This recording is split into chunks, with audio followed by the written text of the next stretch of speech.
Rabotai, a few weeks ago, I had the first opportunity spending a Shabbat in Lakewood to spend a Shabbat in our shul. I had the first opportunity to speak in front of you. And the first nikudah that I wanted to cry out and I was hoping you would embrace was the concept that we are one family. And I walked up here tonight and I look around. I see the entire shul. And these are the times that prove it. And we would expect nothing less. Rabotai, Gemara tells us, Agra de Hesped Dluye. Typically, when someone comes to give a Hesped, they are to raise their voice, and they're supposed to have the voice wail to get people emotional, to bring people to Teshuvah. What's the Hidush? Isn't it generally that when it comes to these type of things, people are crying? Because most of the time, the Hesped is in a situation that the person that passed, people already start to tell themselves, an older person, and they had family. Okay. No. Agra de Hesped Adluye. Cry. Come to Teshuvah. But over here we understand why there was no Hespedim. Because over here you don't need an impetus. You don't need something, a catalyst, to get people to want, to need, to feel the urge to cry. Because when we heard at the first moment, we were all shaking. And we're still crying. And when you hear something of a boy so pure and so young, we don't need the Hesped. We don't need the Baal HaHesped. We don't need the Levaya. We just think, we shake, and we cry. It's an automatic reflexive reaction. And we ask ourselves, what is going on? What happened here? Could you imagine? There was another time in history where Klal Yisrael was at a moment that they looked around and they said, what is going on? What happened here? The Gemara in Berachot, the Midrash in Eicha, the Gemara tells us about the Maaseh of the Asara Harugei Malchut, something we read only not so long ago in the Kinot. And here the greatest of the great, the 10 giants of Klal Yisrael, including the great Rabbi Akiva, and each one was tortured, and each one was slaughtered. And at the moment that Rabbi Akiva, he had his skin being raked off by metal rake. And in the moment that it came to the Makom of Tefillin, he screamed. Ad kedei kach, that the Talmidim said, Rebbe, Kol HaChaim, he says, I waited. Shema Yisrael, Hashem Elokeinu, Hashem Echad, V'yatsa nishmato be'echad. Rabbi Akiva says the Gemara, Amru lefanav malachei hasharet. The celestial angels come in front of Borei Olam. They say to Borei Olam, Zu Torah, v'zu schara. They're basically saying, what is going on here? These are the 10 greatest, the 10 giants. These, the purest of the pure, the greatest of the best. And like this is the way you're taking them? The Gemara doesn't give the answer, but the Midrash does. Borei Olam turned around, Kivyachol, and he said, like we read in the Kinot, that if I hear one more word, I'm going to turn the entire world back to Tohu Vavohu. What an answer. What was the question and what was the answer? The question we understand, and that is, We don't understand. But what's the answer? Says Borei Olam, I hear one more word, I'm going to turn the entire world back. Tohu vavo. What is the word? What is the answer? Rabotai, I heard from my Rebbes over the year a small mashal about a king who was getting ready for a great wedding, and there was one Jewish tailor in the entire kingdom, but he was a perfectionist. His skill was beyond imagination. He was by far the one and only best tailor in the kingdom. King calls the Jew the tailor, and he tells him, money is not a concern. Whatever you ask for, I'll pay. Don't worry about the price. Whatever you ask, I'll pay. I need the most exquisite suit you've ever made. I want it to be the best work, because this is the wedding of a child. The tailor says, Your Majesty, I'm not going to charge you more than I typically charge. I'm not taking advantage of your means. But I do need one thing from you. I need material. Without the material, I cannot make the suit. You want it to be the finest? Get me the finest material, and I will make you the finest suit. And it'll be the charge that I charge anybody else. The king was very impressed about the integrity of this Jewish tailor. He says to him, I'm bringing you 10 yards. 10 yards of the most magnificent silk in the entire kingdom. You have 3 months. The tailor takes 10 yards of silk, brings it back, and he works day and night and doesn't sleep until his finest work is standing before him. And here was the day of the unveiling. 3 months. He comes in front of the king, and he has there the mannequin. And on top of it is this magnificent suit that's covered. And the tailor looks at the king and says, Your Majesty, I'm about to unveil my finest of work. The finest. There's whispering. Everyone's getting restless. He pulls off the sheet, and what a magnificent suit. Literally down to perfection. And you were able to see the double stitching, and you were able to see how the collar laid perfectly on the shoulders, and you were able to see how exactly the pleats made their way into the seam and from the sides and the back, and it was tapered. It was a piece of work. The king was like, wow, now I see why they call you the best tailor. What a piece of work. But you know how it is? Every time a Jew shines in any kingdom, there's always a few goyim whispering in the back of the ear of the king, trying to put down whatever it is that the Jew looked good. And this is history, my friend. So right behind them are the hecklers, and they start whispering into the king's ear, Your Majesty, we agree. The suit is magnificent, but the guy is a ganav. Where's the extra material? You gave him 10 yards of the most expensive, exquisite silk. Where's the extras? Where's what we call in construction terms the waste? Where's the extras? If the guy's really true integrity, let him return the extras and then let him charge you for the suit. The king thinks, you're right. He turns to the Jewish tailor. Hey, I gave you 10 yards of the most expensive. Where is the extras? Where's the waste? The tailor says, Your Majesty, I want to tell you something. When I asked you for those 10 yards, I know what I'm doing.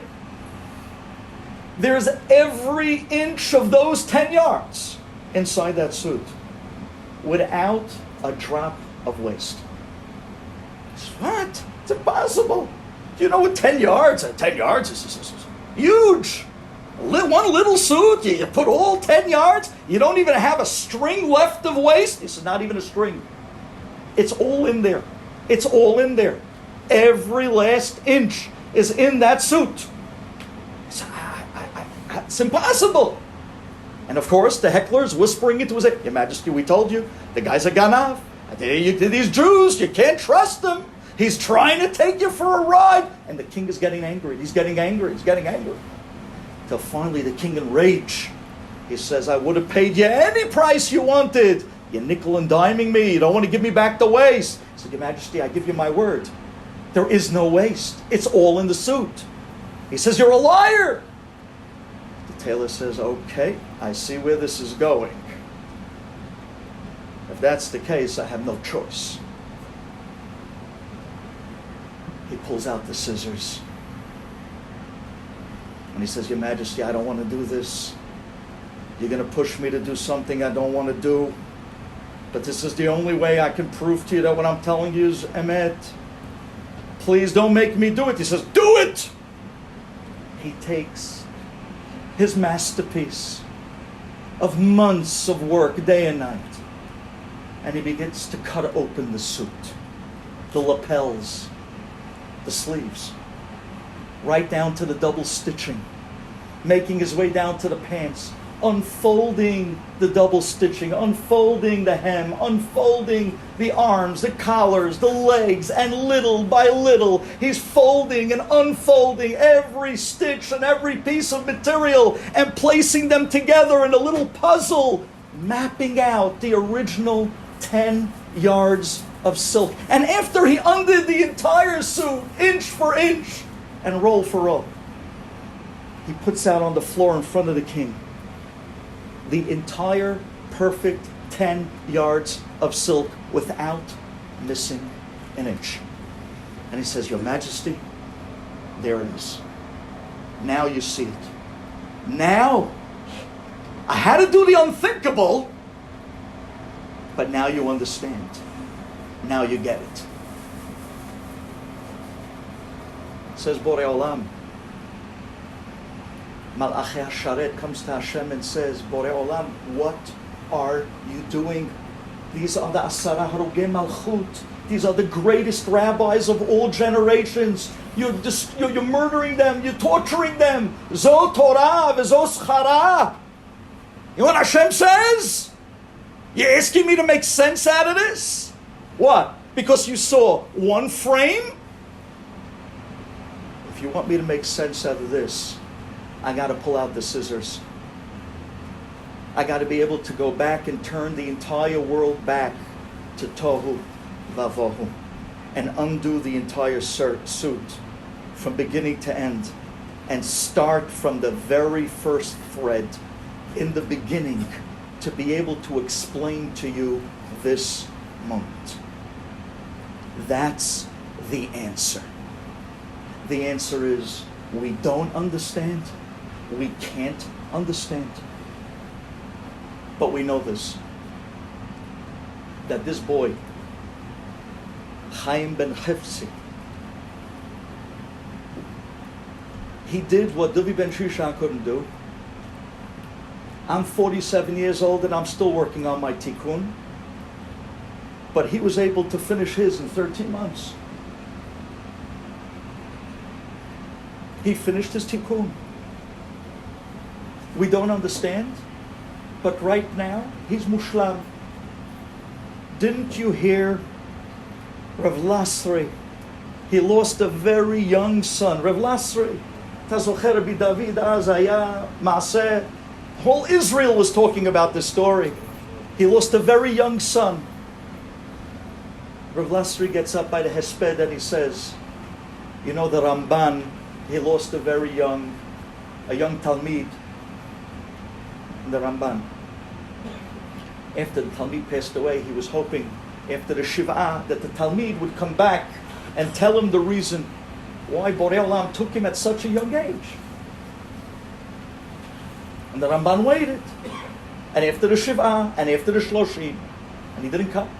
So the Ramban did She'elat Chalom. And he asked, why were you taking so young? And the boy came back to the Ramban and he told him, I want to tell you pshat. Diminu Elohim Hazdecha Bekerev Hechalecha. He says on earth they put the comma in the wrong place. Diminu Elohim Hazdecha. Diminu, it seems to us, Elokim, Din, judgment. No, Hazdecha, it's Chesed. But you know when? Diminu Elokim, Chazdecha bekerev hechalecha. When you come yoter karov to the hechal of Borei Olam, when you come yoter karov to Shamayim, that's when you see Chazdecha. But down here we only see Elokim. We only see judgment. Rabotai, we have to take a tremendous chizuk from this little boy. His time was precious. Our time is precious. We're coming on the brink of Rosh Chodesh Elul with a resounding message. Shloimi, Borei Olam, look for a family to be able to put a young boy that was so special that in a few months was able to do what most people couldn't do in a lifetime. And he was looking for a special family. Who's going to be the Baal Pikadon? Borei Olam picked you and your wife. And you carried him, and you took care of him, and you nurtured him with tremendous love. And you were the hechetimtza, the impetus. You were the one that allowed this beautiful neshama to come back, reign pure to Borei Olam. And although we don't understand, maybe one day we will. Maybe one day, Dininu Elohim, right now it seems din, but Hazdecha bekerev hechalecha, it becomes a lot more clear, the Hesped, as closer as we get to the Hechal of Borei Olam. Not everybody can even fathom the understanding of a tikkun in one lifetime. And how many people run around in circles their whole lifetime trying to find the tafkid. Shlomi, I just want to close with you to hear this. Short Hills, New Jersey. Short Hills, New Jersey. I know the rabbi, Lubavitcher rabbi, young guy. He was sent over there. He did a mahapecha in the entire city. Mamash, he turned the place that had zero Yiddishkeit. He turned the place upside down. He was milabed the guys. His wife was milabed the young ladies. But they made so many beautiful baalei teshuvah there. And sure enough, they made their first shidduch between one of the boys that the husband was mikarev and one of the girls that the wife was mikarev. It was literally like a child's wedding. Two Russians, a Russian guy and a Russian girl. And boy, did they become Bnei Aliyah. It turns out that because they became Baalei Teshuvah, everybody of their past lifetime, no longer do they have connection to. The wedding was going to be a very small wedding because they had no friends. They had nobody outside of just the family, but the rabbi was on a mission. So the night of the wedding, right after the chuppah, the rabbi decided, he took on himself, that he's going to get every single person in that hall to dance by this wedding. Everybody. Nobody is sitting on chairs by this wedding. We need all kohot to be besameach this hatan and kala because they don't have anybody else. And that's what the rabbi did. The minute they announced hatan and kala, they came into the wedding. The rabbi, this young rabbi, Lubavitcher rabbi, goes running around, pulling people off there. Come on, hatan and kala, pulling people, let's dance. Let me misameach. He got everybody on the floor. Everyone was dancing, young and old, except for one old man. And he walks up to this old man and he says, come on, chatan and kala, let's dance, be misameach. He says, Rabbi, I'm sorry, I can't. He says, why not? Come on. You're not that old. You can dance. Come with me, I'm going to dance with you. He says, Rabbi, you don't get it. I can't get up. He says, what's the matter? He says, Rabbi, you're not going to believe this. But this morning, I had my Brit Milah. He said, what? How old are you? He says, I'm in my high 80s. He says, so what happened? You had Brit Milah this morning in your high 80s? He says, Rabbi, I'll tell you. I'm the grandfather of the Hatan. And my grandson, a week before the wedding, he comes to me and he says to me, Grandpa, I love you. Me and you are like father and son. There's nobody in the world I want under the chuppah more than you. But there's a problem. I just learned about chuppah. I learned about the Shekhinah. I learned about the canopy. Someone who doesn't have Brit Milah cannot be with me. Tachat kamfeh hashechin. You can't come under my chuppah. I said, what? My grandson? I waited so long to have this day with you? He says, I turned to my grandson, Rabbi, and I told him, I'm going to give you the greatest wedding present anyone has given. The day of your wedding, I'm going to have Brit Milah. 88, 89 years old, I'm going to have the day of the wedding, my present to you. And he says, Rabbi, this morning, I had the Brit Milah. I had a sandak. I sat on his lap, the mohel. I had a Brit Milah. Tonight you saw that they had to literally carry me up the steps into the chuppah. But I stood with the Kedushat Yisrael under the chuppah with my grandson, and that was the greatest gift I can give him on the night of his wedding. The rabbi was like, wow! He was blown away. He says, you did that for your grandson? He says, I did that. That's why I can't move. Rabbi, do me a favor. I can't move. He says, the rabbi says to him, if that's the case, you could sit. But my friend, I want to tell you something. You inspired me so much, and you must be in such pain. I have something to give you. The rabbi pulls into his pocket and he pulls out an envelope, and on the envelope it says Lubavitcher Rebbe 1979.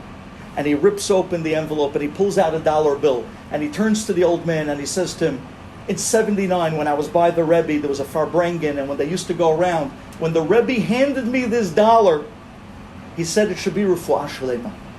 At the time I didn't understand, I was fine.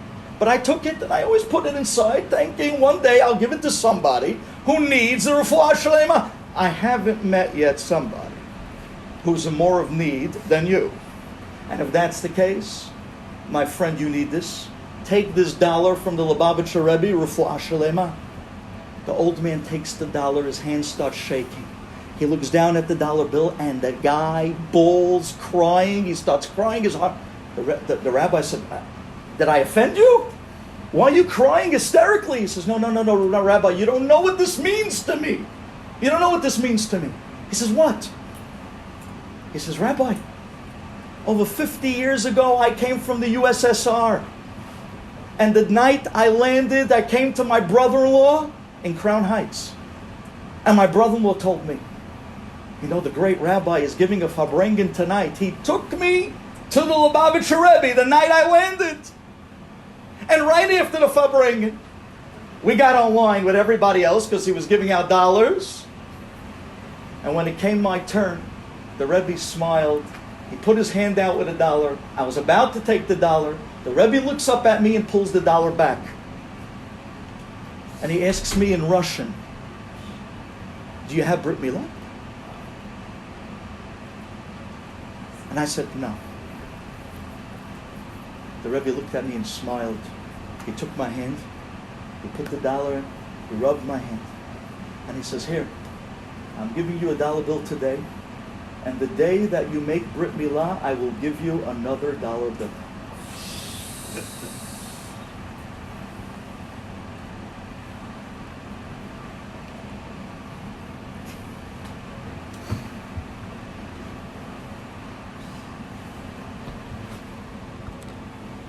Why did I have to wait 50 years just to come to do what I was supposed to do in this world? Why did I have to wait 50 years?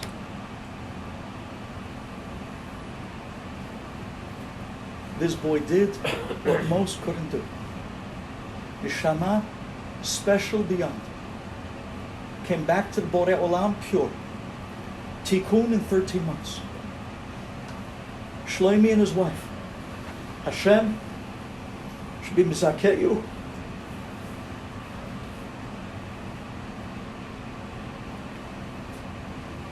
To raise up many Talmidei Chachamim. Hashem should be mizakeh you, that this should be a family in a house of Torah.